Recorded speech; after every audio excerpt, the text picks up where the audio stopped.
Italy ডিক্রেটো ফ্লাসি 2026-এর click days গত জানুয়ারি এবং ফেব্রুয়ারি 2026-এর মধ্যেই সম্পন্ন হয়ে গেছে।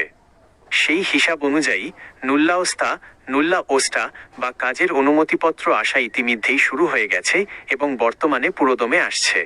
2026 সালের ক্লিক ডে ও নুল্লা ওস্তার বর্তমান পরিস্থিতি নিচে সংক্ষেপে তুলে ধরা হলো।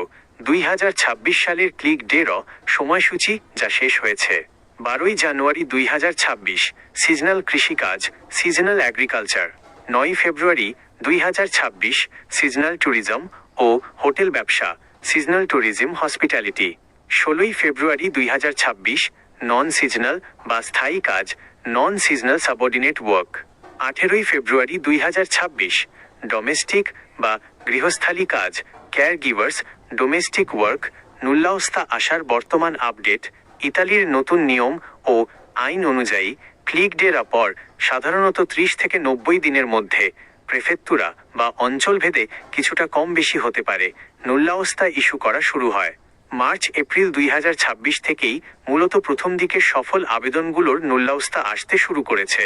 বর্তমানে জুলাই 2026 ক্লিক ডের টাইমিংয়ে যারা কোটার ভেতরে এগিয়েছিলেন তাদের অনেকেরই নুল্লা ওস্তা চলে এসেছে এবং বাকিদেরগুলো ধারাবাহিকভাবে আসছে। আপনার আবেদনটি যদি সঠিক সময়ে ক্লিক ডেরও শুরুর কয়েক সেকেন্ড বা মিনিটের মধ্যে সাবমিট হয়ে থাকে এবং কোটার ভেতরে থাকে, তবে আপনার নিয়োগকর্তা এমপ্লয়ার ইতালির ইমিগ্রেশন পোর্টাল SUI থেকে এটি ডাউনলোড করতে পারবেন। জরুরি নোট, নুল্লা ওস্তা ইস্যু হওয়ার পর সেটির মেয়াদ সাধারণত 6 মাস 180 দিন থাকে। এই সময়ের মধ্যে আপনাকে বাংলাদেশে অবস্থিত ইতালি দূতাবাসে VFS গ্লোবালের মাধ্যমে ভিসার জন্য আবেদন করতে হবে। তাই আপনার স্পন্সর বা এজেন্সির সাথে নিয়মিত যোগাযোগ রাখুন যাতে নুল্লা ওস্তা আসার সাথে সাথে আপনি পরবর্তী পদক্ষেপ নিতে পারেন।